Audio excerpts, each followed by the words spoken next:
Hi everyone, welcome to the Supply Chain Leaders webinar.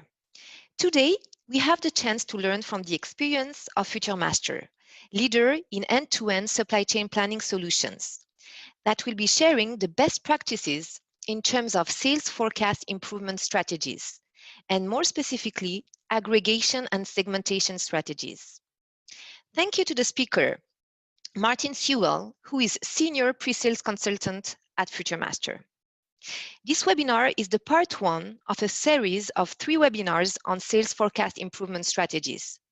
Part 2 and part 3 of the webinars focusing respectively on managing forecasts by exception and efficient accuracy reporting will take place in November and early December.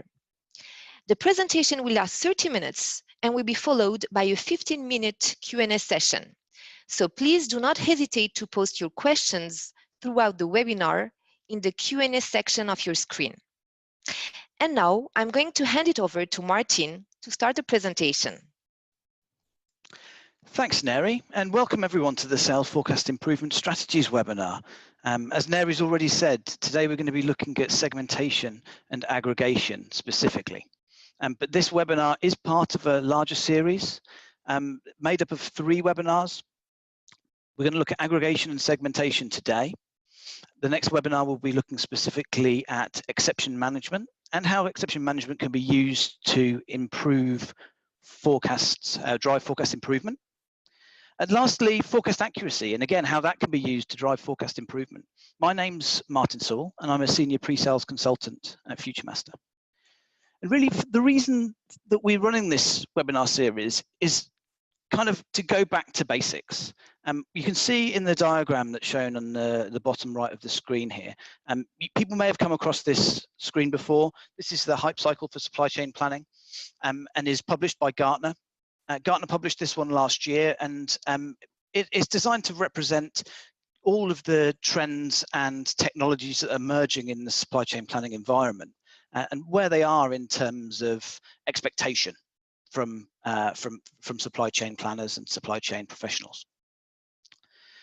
If we have a look at the big peak near the beginning of this section, we find machine learning, which is an element of a component of AI. And machine learning is proudly sitting at the top. It's something that everybody's talking about, something that everyone's very excited about. Machine learning is going to represent for lots of demand planning professionals, and certainly in demand planning areas specifically, very mature organizations with very mature demand planning processes will hopefully get from machine learning a step change in demand planning performance. That's certainly what we've seen. But for those less mature organizations, what we think at FuturMaster is that the fundamentals are still what's most important. And actually, if we want to build and take advantage of machine learning and AI in our organization, then we first need to get those fundamentals in place. And those building blocks are going to help us to take advantage of this technology in the future.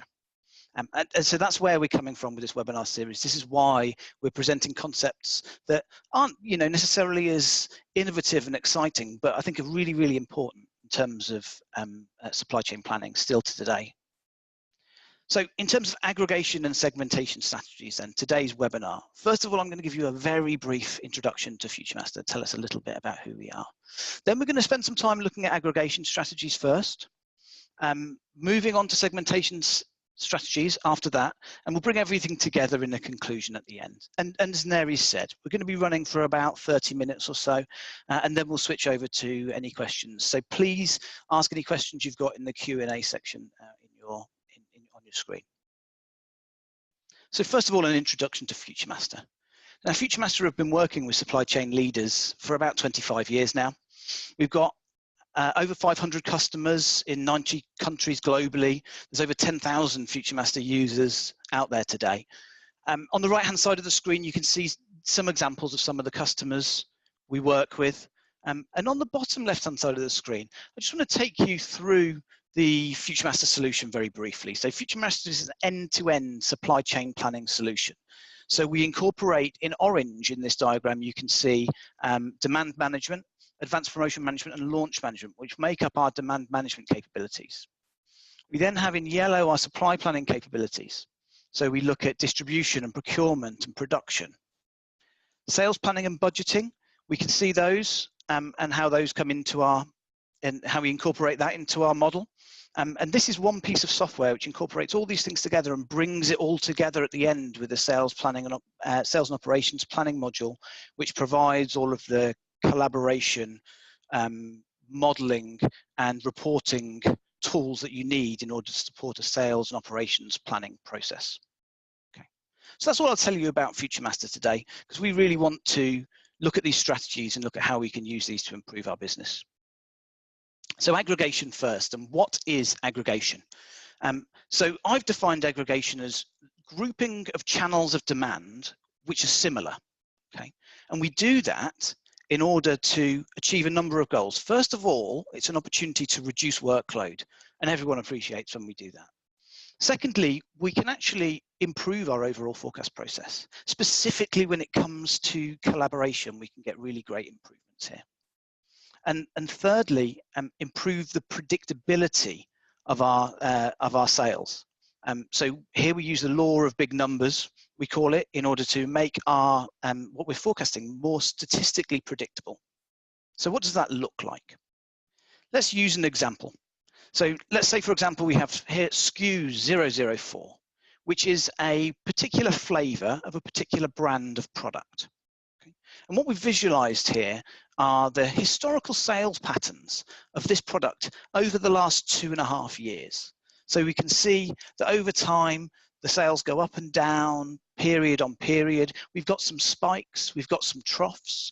And we can also start to see that there might be across these years, the lines here represent different years. So we can start to see, actually, maybe there's a seasonal pattern emerging here where we're spiking up, we're higher towards the middle of the year, and at the start and end of the year, we've got lower volumes. What if we put this alongside another SKU of the same brand, but a different flavor? If we look at this one, we can see actually it's a bit spikier. This one, it moves a little bit more than the other example. We can maybe still pick out this seasonal pattern, maybe still there. It's not as clear in this example. So yeah, I mean, there's maybe similarities between these two because they're a member of the same brand. That's likely. So we can start to infer those kind of things and look at them together. You start to get more confident about that.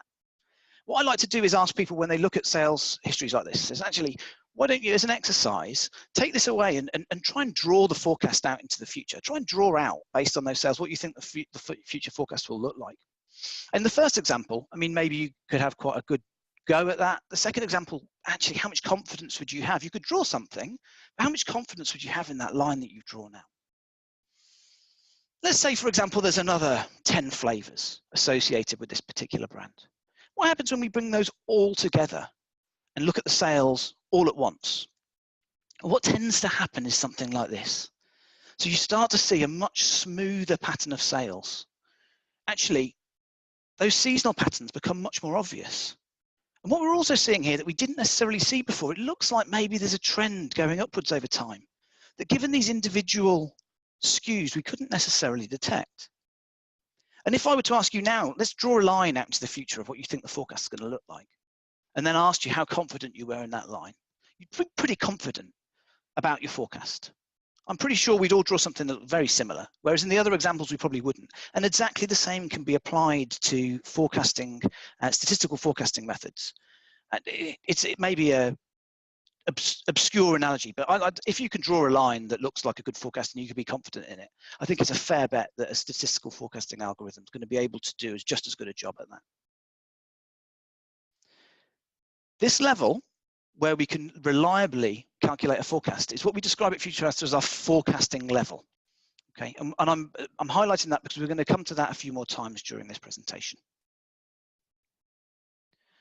And what we need to do when we're defining an aggregation strategy is to find that correct level in our business. So first of all, we need to think about, actually, what do we need to aggregate here? What are we talking about? What are we trying to get? What dimensions do we want to use to forecast by? And generally, in most businesses, that comes down to product and customer of some sort. So if you're a business-to-business seller, then that could be a number of different companies you're selling to. If you're an internal seller, maybe you've got a retail network. That customer might represent your different stores. Sometimes people want to introduce another element into that, so maybe a distribution center. And there's all sorts of other examples. I've seen very project-orientated businesses want to introduce project into their aggregation strategies. So it's defined by your business, but as a good starting point, product, customer, DC, those things are a sensible place to start when you're looking at how you want to forecast. And then the time bucket question comes into it. And I'd love to talk about time buckets in here. We haven't got a lot of time here, so it's kind of been pulled out a little bit, but this is a really good time to start when you're looking at this aggregation strategy. Another form of aggregation to some extent is time bucket. So it's a good idea to start thinking at this point, should I be forecasting in months? Should I be forecasting in weeks or in days? And when we're trying to look at what level we forecast in the business using these dimensions, there's a trade-off we need to look at, and that's what this diagram represents on the left. So if I start at the bottom, and I say, actually, I'm going to forecast at the most detailed level here, all of my sales, I'm going to forecast them by SKU and by customer. And that's where I'm going to start my forecasting process. And that's ultimately what we're talking about, this forecasting level. What the positives and negatives are going to be about that? Well, actually, I'm going to have a hell of a lot of work to do. So there's a hell of a workload here. We've got a big fat workload. The statistical predictability based on the big number stuff we've just talked about, actually, we're going to have much lower statistical predictability at this level. What am I going to have is I'm going to have a lot of flexibility. I'm going to be able to make changes at if I want to make a change to one customer or one SKU, I can really easily do that. It does get more complex when I start to, if I want to make change across a whole customer, there's a challenge because the workload comes into play. Actually, so we're balancing out, we're trading off between these. And what we suggest is you start to look at your business and you start to move that forecasting level up. And as you move it up, what you should find is that you deliver additional value into your business with your statistical forecasting. However, there does become a tipping point where that statistical value add starts to reduce. And that's because this process flexibility starts to take over. If we think about, if I forecasted the entire business at this level, one forecast, really great statistical predictability at that level. I could really well predict that. The workload's almost nothing, one line of work I have to do. We don't need demand planners anymore. We can just have our one forecast. It's completely inflexible, completely impractical. There's no way we can interact with the changes at the levels we need to if we do that. So as a general rule, I try to encourage, let's say, and it is a very general rule, but let's say 90% of the interactions that you want to make as a demand planner, you should be able to make at this level, this statistical forecasting level. And we're going to look at the other 10% in a moment and look at how we can make those other more detailed level changes that are probably operating between the statistical forecast level and this customer and SKU level. We'll look at that in a second. How do we find this level? Statistical predictability. Well, we can measure that, which is great. Makes it we can test this.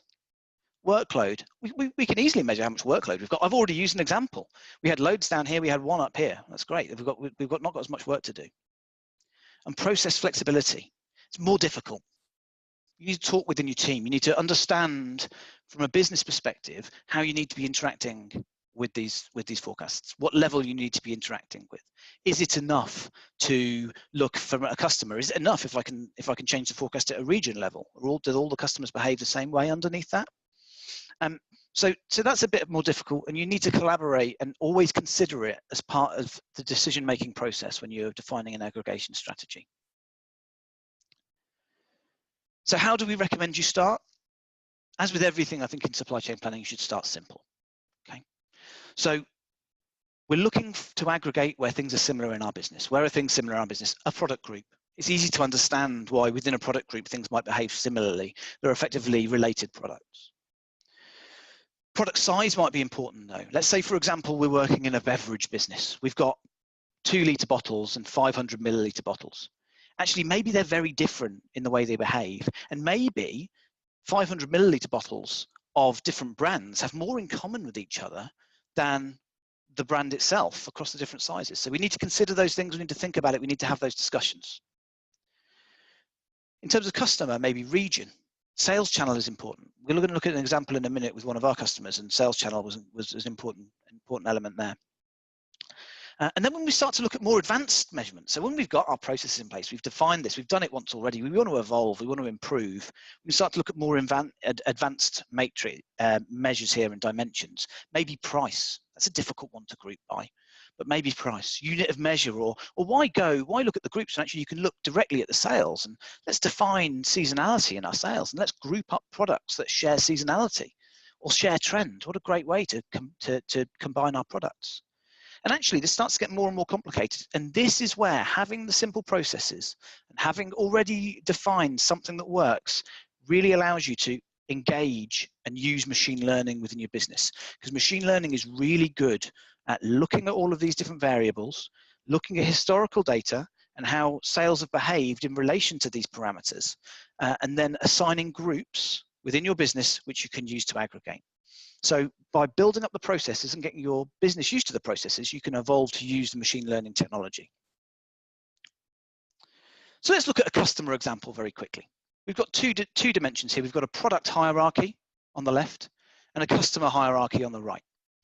Okay, this is a beauty. This company are a beauty manufacturer, and at the product group level, they've got lots of different product groups. But we're looking at just one branch. We're going to look at soaps.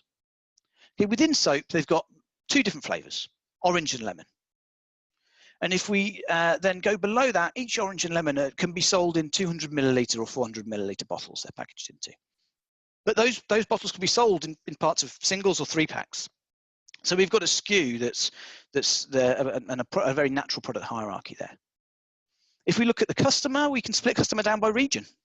But then we can also split those regions down by the channel of sales within that region. So web, store, and so on. And if we start at this bottom level and say, actually, we want to measure by SKU and channel, we've got 40,000 forecasts and a statistical accuracy of 63%. So when we worked with this customer, we started to model and look at how we could improve this process. And we said, let's start with the product hierarchy. Let's move our forecasting level up to flavor. When we do that, we reduce our workload. Our forecast count goes to 6K from 40K. So that's already a massive improvement. And actually, on top of that, we get a forecast accuracy improvement. Our forecast accuracy goes up to 69%.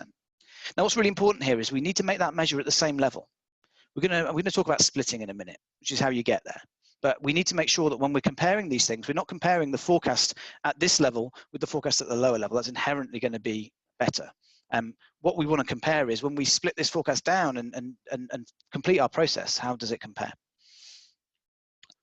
We then said, actually, we've had so much success in the product area, let's look at the customer. So we aggregate up the customer. Brilliant, we're down to 1,500 lines. This is fantastic. We're really easing our workload here, but actually, in doing that, we've impacted our statistical accuracy. So this is why you need to measure both of these things.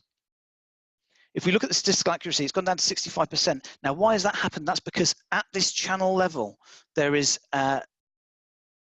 specific behavior at the web and store level, which when we aggregate up, we don't see anymore. It cancels itself. They cancel each other out to some extent, and we start to lose detail.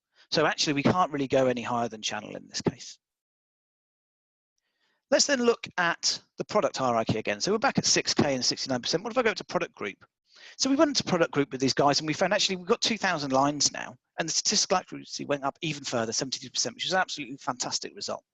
So that's where we went. That's how we work with these guys, and it's really, really successful. But as I've already suggested, is actually by working at this level, what happens when I need to make a change down here? How do I get the flexibility in my business processes to handle that other 10% of occasions when I need to be able to make those changes? And that's why we split. So let's look at forecasting strategy. Aggregation strategy really has to include splitting in most cases. So we've got this forecasting aggregate level, which in our business we've defined as channel and product group. And this is where the demand planner generates their statistical forecast. Why do we split? Because actually we want to benefit from the aggregate forecast, but still be able to make lower level decisions. So we split down to flavor, for example. And at this level, we can make various different decisions. Why have we split down to this level? Well, we need to think about, is the forecast at that level going to be used and what it's going to be used for? Is it going to be used to add insight, or is it going to be used to support a process? Now, in this case, this forecast is used by commercial. This is where they add their market insights. And this is where they add their budgetary data. what's really important here is we're giving these people a very low, we've given them an aggregate level, which means they have to do the minimum amount of work, which makes embedding a collaborative process that much easier, because it works for the people at each level within the process. And for supply planning, for batch production level planning, this is great. This is how they plan their production at their batch production at this level. So it's great that we've got a forecast here. Below that, we might need to split down to SKU. We split down to SKU so that our customers can give us their promotional plans and we can incorporate them. The promotional plans don't exist at the flavor level. And actually, when we're trying to plan packaging, we need to understand the SKU level. So it's really important there as well. So that's sort of a very brief overview of aggregation strategy. Forecast at the aggregate level to improve accuracy and reduce workload. There's a double whammy there. And we split those forecasts down to the appropriate levels for all the stakeholders in the process. And what that does is it gives us the flexibility we need, but also gives the people who start working as part of that collaborative process a really efficient way of working and embeds that process much easier, because it's built around their requirements. So we've done this now. We've got our 2,000 lines, but now we need to segment that. We need to now understand how to work with it, because I've got a small demand planning team and 2,000 lines is still a lot of work. What do I do first? So segmentation. This is grouping together your forecasts in order to prioritize the ones that are adding the most value into your business, to efficiently use that finite resource you've got available across the different steps in your process. We can use it to assign different strategies by forecast behavior and sales behavior. So in different areas of this categorization, if you like, there'll be different strategies applied. And actually, if we think about slow and fast moving products, here we can improve the efficiency of forecast accuracy measurement. The same measurements don't work for fast and slow moving products. You need a forecast accuracy measurement strategy that considers that. And we'll talk about that more in our third webinar when we look at forecast accuracy. So FuturMaster support a matrix framework. This is very common in the industry. This has been happening for a long time. Hopefully, most of you have seen this before. It's a two-dimensional classification. What's important, there's no one-size-fits-all segmentation strategy. This is different in every business, but the principles are normally quite consistent. A value dimension. Okay, let's understand how much value working with particular products or particular forecasts generate into our business. And let's use an 80-20 rule to split that out. Okay. How might you do that? Well, it normally is price driven, so it might be the history multiplied by selling price. Forecast by margin is a great one. I really like that. It's in bold here because I think forecast by margin, if you can get there, if you're confident enough in your forecasts, we can start to classify by this. It's very forward looking, it's dynamic, and it actually focuses on profitability. Strategic ranking is interesting though. Maybe in terms of value, you might have products that are low value in your business that actually need to be reviewed. We don't want to miss those. How do we do that? Well, we could incorporate them into this value matrix. This could be, it doesn't need to be quantitative. We could be more qualitative. It could be more subjective. This, maybe that should be by exception though. We've got another presentation on management exception, the second one in this series, and actually maybe that's where that fits. So we'll talk about that more again in the second webinar. And then we have a predictability dimension. This is down the bottom. And what we're asking here is actually how reliably can a system statistically predict the sales in the future? And normally this is statistically driven as well. So we calculate a number called the coefficient of variance. We prefer to use one that's been adjusted for seasonality because most businesses have some seasonality in them. So the coefficient of variance with seasonality is what we like to use for this measurement. But if in your business you haven't got FuturMaster, you can't calculate the coefficient of variance, forecast accuracy will work. In fact, the example I'm going to show you in a minute was a customer where they've used forecast accuracy to do this calculation. What does that give us? It gives us 4 quadrants. A green one, high value, low predictability products. A yellow one with high value, high predictability products. An orange one, low value, low predictability. And you've all guessed the last one, low value, high predictability. We can then define strategies for each of these quadrants. So this green quadrant, these are very hard to predict statistically, but they're very high value to their business. These are the ones we need to interact with most. They're our biggest opportunity to add value, our biggest opportunity to improve. And how do we do that? We work collaboratively across our business with the stakeholders and the customers and the people who are involved in these products. The yellow quadrant, actually, they're high value, but we can predict these quite well. We don't really need to do a lot with them, not that much. We maybe automate promotional uplift. If you've got a lot of promotion in your business, we need to consider that. But actually, there's not that much we have to do. managed by exception. The orange quadrant, these aren't generating a lot of value into our business. We used an 80-20 rule here to define this. You can see, so the 20% of our business, and actually 20% of it sits in here, some of it sits in there as well. So these are low touch. We might manage these by exception, but only the extreme ones. The red quadrant, we'd go in saying don't touch these at all, possibly not even by exception, because even interacting with these by exception might actually not add any value into your business. It might cost you more to work on these, and then it actually generates value. And defining those, we'll look at that in a minute, just defining how that cut off. So let's have a brief look at this in FuturMaster. You can indulge me for a moment. I'm going to show you how this works. We're going to look at segmentation. We're going to look at a forecast, and we're going to clean that forecast. We're going to clean history in it. And then we're going to look at how we can use a process workflow to manage that, mark it as reviewed, and define sort of what we're trying to inform is a process here. So I'm just going to switch over to FuturMaster for a moment, and we're going to look at how FuturMaster presents this. And you can see it's very similar. We've got a quadrant, predictability on one side, high value, low value on the other. We've got some graphs on the right-hand side that are giving us a representation of the count against the high value products at the moment, and the relative value of those. And what's quite interesting, if you look at the unpredictable lines here, relatively, they actually contribute more in value. So even though they're unpredictable, there's still a lot of the value in our business. And down here we've got a workflow, and everything that's brown is marked as requires review. And if you look up here, we can see that our quadrant 1 is marked as brown, where everything else is marked as green, which is forecast okay. So let's focus on that quadrant 1. Let's go and have a look at an example from it. Okay, so there's our quadrant 1. If I open this up, we can see all the different products now. And this product here has a value to us of £141,000, dollars, whatever currency you work in where you are today. And it has a CVS, the coefficient of variance, of 0.63. Okay, this is the highest in our business, the most variable in the business. So let's take a look at it. Why is it the most variable? We can see we've got this big spike. This blue line right here represents sales, historical sales, and the red line is a forecast in the future. It's detected a trend upwards, but we've got this big spike here that's upsetting the balance of our forecast somewhat. Maybe that's a promotion. Maybe we go in and correct that out. Let's select that period. That's week 42 in 2017. Let's go and correct that out of our history and see what our forecast looks after. So now we can see FuturMaster's corrected it out. It's worked out how much it thinks was due to this external event that we've got defined.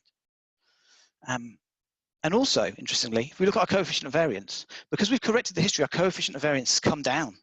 We were at 0.63, now we're at 0.28. What does that mean for our process? How does that mean in terms of our workload? What does that mean for us? Let's save that change, and let's go and mark that line as reviewed in FuturMaster. So that was brown, that one's reviewed now. We can move on to the next one. Let's just refresh this screen for a second, and let's look at what that's actually done, because it's done something quite interesting. If I go and look at quadrant 1, let's look at just quadrant 1, and we can see actually that one we've just looked at has been moved from the green quadrant into the amber quadrant. We can still see it's green because we need to know we've moved it, but when we refresh it, it'll go through. So we've actually moved something into the quadrant, and that's reduced our workload. We've taken stuff out of our high touch by correcting history. That's a really important part. It's like this is self-fulfilling. You focus on these things and your workload gets less. Okay, enough FuturMaster. Let's step back into the presentation and start talking about finishing this off and sort of introducing the last things, because I think I'm overrunning by a couple of minutes. So what does this mean for efficiency? So here we've evaluated that the value added by the process, interaction with the process versus cost to resource. Okay, so this is your team here. This is how much work they can do. And how much it costs to resource. And if we look, as you cost to resource, in this segmented strategy, you get lots and lots of value up front because you're dealing with all the good things up front, okay? And as you work through the quadrants, you'd actually add less and less value. And there's a tipping point here where you stop adding any value at all by interacting. What's really important is that you don't really interact with anything beyond that point. Let's go over to the unsegmented strategy, where we've not divided that. So, okay, ideally we'd look at it like that, but realistically, that's not what's going to happen. We're going to look at it like this. We've not prioritized properly. So we don't know what to look at. We don't know what to look at first. And we've built inefficiency into our process. And ultimately, that's costing us. It's costing us in terms of resource misused. There's resource there we don't necessarily even need that we're using on this. They could be used to do something much more valuable. And there's forecast error, which is generating a loss in our business. So we need to understand those things, and we need to see that by strategically segmenting, we can improve and reduce costs in the business. A quick example. This is a business we work with where we used forecast accuracy for predictability and sales volume for value. So we've looked at a very simple model here. This business has, if we look at the low volume, the orange and green quadrants, they've got 75% of their volume is unpredictable. So what's interesting about this particular business is we're working with these guys now to aggregate, because we think aggregation is going to give them a great benefit. If we look at there's a great opportunity though within the green section. So 54% of their volume is covered by 5.7% of their SKUs. So if we review just these, actually in terms of the value to the business, we're reviewing over half of it. If we start looking at these red ones, these the red quadrant, the high predictably low value, actually we'll do a pretty good job against these anyway. And if we start reviewing them, we're only looking at this tiny amount of sales, which isn't adding anything into the business. Doesn't make sense to do it. So this is the way we're working with a current customer, and we're looking at aggregation now to find actually a way of balancing out more what's predictable and what's unpredictable, because they're working at a customer and SKU level in this example. And then machine learning. How does this help with so we said actually we need to get these fundamentals in place to help machine learning. How does this help us use machine learning? So machine learning is great at looking at lots of different data and analyzing it. Sales variances due to external factors are predictable. Okay? The relationships are really complex, and we need a tool like machine learning to leverage those. So it looks at them, it learns based on historical sales what all of these different factors in this big data set have done to improve to affect our sales. But to do that, you need the data. You need to understand where the variance is coming from so you can start collecting the data. Quadrant 1, up here, this is where all of the value is added in our business. This is where variance in our sales is damaging us. So what we need to do is we need to look at this quadrant 1. We need to identify the sources of high value variation using this very practical technique that we can do today. We need to collect that data now, because if we don't collect the data, when it comes to using AI, we won't be able to. So that we can take advantage of these predictive methods. And if we've got the data already, this is a message to everyone. If you've got the data already, if you've got data that describes the variability in your business, don't let someone delete it. Because they do. They come, they'll purge it. They'll take it all out, and you won't be able to get it when you actually come to use AI. So get control of your data by understanding the variation, understanding your business better will help you to take advantage of this stuff in the future. You'll be able to introduce machine learning into this model, and what it does is it changes the game in terms of predictability. This is what we see with our customers, is it absolutely changes the game. What was unpredictable now is predictable using these techniques. But this is something you go after later. Get the fundamentals in place. Forecast at the aggregate level. Improve accuracy, reduce workload. Make the most of your team today. Embed a collaborative process, utilizing splitting to allow you to interact with your forecasts better, but also to embed those processes efficiently. Use segmentation to make sure that people are adding value with every time they touch a forecast. If we put these things in place, they give us a firm foundation. There's many more to go. We're going to look at exception management. We're going to look at forecast accuracy measurement. Those things need to be done as well. But if we get those firm foundations in place, we improve the understanding, and we will enable your business to utilize this new technology. Okay. So that's the end of the presentation. I apologize, I've overrun by 5 minutes or so there. But over to Neri, I suppose, to see if there's been any questions come up during that session. Wow, thank you, Martin, for your very interesting presentation that goes back to the basics, to the foundations of sales forecast management, but also emphasizes how new techniques such as machine learning can be used. Indeed, we received many questions from the attendees, and we're going to try to respond to as many as possible during, well, this 15-minute Q&A session, even though we'll be a bit late today. So, the first question, Martin, I'm reading it. I have a very small planning team. I would like to reduce demand planning workload. Should I focus on aggregation or segmentation first? Okay, thanks, Neri. That's a really interesting one. It's one of those irritating questions. It's a bit difficult to answer. in truth, because we need to know a little bit more. That being said, we can answer it. So let's do that. What I would say is that in terms of your business, if you want a quick win, if you're not segmenting at the moment, segmentation is a great practice to put in that doesn't disrupt your current processes. You can keep doing your current processes, it just tells you where to go. Whereas aggregation can get great results, but it's a much more foundational change. It's a much more fundamental change. It changes the way you work. So for a quick win, segmentation. But what I would suggest is you might get massive value from aggregation, and sometimes it's better to do the both together. So send us some more details over, and I'll have a look at it, and we can talk about it. Okay, so the second question, is it possible to measure value added by amendments to forecast? So I think this question's asking, when we look at that value added, so we've got the value added graph that we looked at earlier that says how much value do I add when I interact with the forecast. It's difficult to quantify, but actually there's something you can do to do this. First of all, you need to record the statistical forecast and then record the forecast after changes have been made, so you can measure the difference. And once you've measured that difference, then there's an assumption you need to make, because there's a disconnect between forecast accuracy and actual value. And revenue to your business, if you like. So you need to understand how does forecast accuracy reflect that. And normally it's a percentage or something, as actually this many percentage of forecast accuracy actually impacts my business's lost sales. If you understand that and make that leap, then you can start to define value added. Funnily enough, this will form a big part of our third presentation, which is on forecast accuracy. Okay, so my demand planning process is currently Excel based.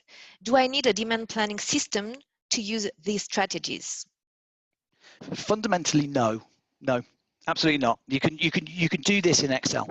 So anyone who's using it, who's got a process, can start to implement these things today. What I would suggest, that being said, is that if your business is at a scale when you're looking at aggregation and segmentation as strategies to improve your forecast process and you're working in Excel, then you should already be looking at another tool, because actually you'll get much more value from using a tool that isn't Excel for those processes. So you don't need to, but if you're looking at them, then I think you're at the time when you need to start looking wider in terms of tools. Okay, so the next one, is there any reason I need to aggregate in order to segment my forecasts? Or can I segment without aggregation? So you don't need to, no, you can do them separately. The example we showed where we had the segmentation, and the reason they had so much variance, so many unpredictable ones, because they hadn't aggregated. So I think you can do them separately. What I would say is when you do them together, there's kind of a reduced workload, because actually the two can be quite closely related, and there's a bigger bank. Them combined, they add more value than the sum of their parts, if you like. Individually, they won't offer as much value as they do together. But no, you can do them individually, and both will work either way. And actually, sorry, Neri, one more thing is that although I'd recommend that all businesses segment, it's not necessarily true that all businesses need to aggregate. Okay, thank you. So using the quadrant method, do you run the risk of missing significant outliers because they are not in the green quadrant? Yes, yes, that's the flaw in the logic is identified. Yeah, that's absolutely true, and that's absolutely why we need to put something in place to deal with that, and that is the exception management. So when we talk about exception management, that's exactly what it's designed to do. Is we look at those other quadrants and we pick out the areas of risk in there, but selectively rather than looking at them as a whole. And so we get a much more efficient process. But that is absolutely the risk bit. So actually, a warning, I suppose, to anyone who's going to go and segment is actually you do need to put an exception management process around it, and we'll be telling people more about that soon. Okay, so next questions. We have in place a lot of what you showed today, and I'm interested in starting to use machine learning. How should I go about this?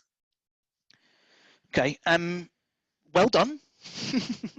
Because actually, it's amazing how many businesses haven't got all of these things in place. There's more to it. Segmentation, aggregation aren't just it, but if you feel like you're ready to start if you feel that you need that step change, if you're not driving improvement through conventional means, you need that, then I'd advise you to look at machine learning. It's a great place to look. It can be enormously rewarding. It's got its challenges. Make sure you've got the data. Make sure you understand the variation. If you've got a massive global organization and you've got data scientists, by all means, they could take a look at that. I'd suggest, in reality, FuturMaster, we do this a lot. I'd suggest coming and speaking to someone like FuturMaster who can help you with that process, because we're familiar with it. We do it for demand planning, and I think selecting a partner for that journey is probably the best option, just to overcome someone who's already overcome those challenges. Okay, great. So maybe the last 3 questions. So do I need to keep consistency between aggregated and split forecast? Yeah, that's so what we're saying here is when we've got, so when we've got the splitting, I presume that what we're asking is if we make a change, so we've got a forecast at the top level, we split it down, and someone makes a change at the lower level, do we need to push that back up? Do we need to see that at the top level as well? And the truth is that's part of the definition of the aggregation strategy. You don't necessarily need to do that. You can, and I think best practice would say that, yeah, keep them aligned, but it doesn't necessarily have to be part of your strategy. Either can work. So find what works best for your business and work that way. Okay, very clear. So last 2 questions. My business has lots of variation due to promotions. How should I handle this during segmentation? Okay, we sort of, yeah, we touched on this a little bit, very little bit in the presentation, because in our quadrant, our yellow quadrant, we said add promotional uplift. So what we recommend is correcting out of the history, like I did in the example in FuturMaster, all of the promotional activity and forecasting a baseline. When you forecast that baseline, then segment based on that. But that's not to say that that you need to do that. You can segment without correcting the baseline out first. What it means is heavily promoted products are going to be what make up most of that unpredictable section, and actually you're going to have a lot in the unpredictable section, but it would still add value if you can do that before taking the promotions out. If that's an easier route to go, then you can do it, but we'd recommend calculating a baseline, using that for your segmentation. Okay, so the last question now. There is an ongoing argument at my company about forecasting time bucket. Does bigger time bucket have the same effect as aggregation? This happens a lot. Because different parts of the business want different things from a forecast, so inevitably people want them at different time buckets. From a forecasting, it's kind of exactly the same trade-off. It's exactly the same things need to be considered. It's the predictability is much better at, say, a monthly level than a weekly level. But there's less work to do, but actually you can interact at less level and you can detect less of the nuances of a sort of seasonal shape. So if you've got a very seasonal business that's reactive weekly, then maybe you need to do it. So I suppose let's come back to the question, does it have the same effect as aggregation? Is yes. It's actually, I think it is part of the aggregation strategy, that conversation. And in exactly the same way as we deal with the requirement for that 10% need to interact with stuff at the lower level, we split it. In exactly the same way with forecasting buckets, it's perfectly valid to forecast, for example, in months and split down to weeks or days. So you can split in time as well as splitting in an aggregation. Okay, great. Very good job, Martin. So we're actually almost on time. Thank you very much, Martin, for your presentation, and thank you to all the attendees for joining. So maybe we're very much interested in having your feedback on this webinar, so please take a couple of minutes to fill in the evaluation survey that you will be receiving shortly. Our next Supply Chain Leaders webinar in English will take place on the 28th of September and will be presented by Heineken. The Part 2 and Part 3 of the Sales Forecast Improvement Strategies webinars will take place in the coming month, and actually exactly in November and early December. So you will receive, of course, all the invitations to be able to connect.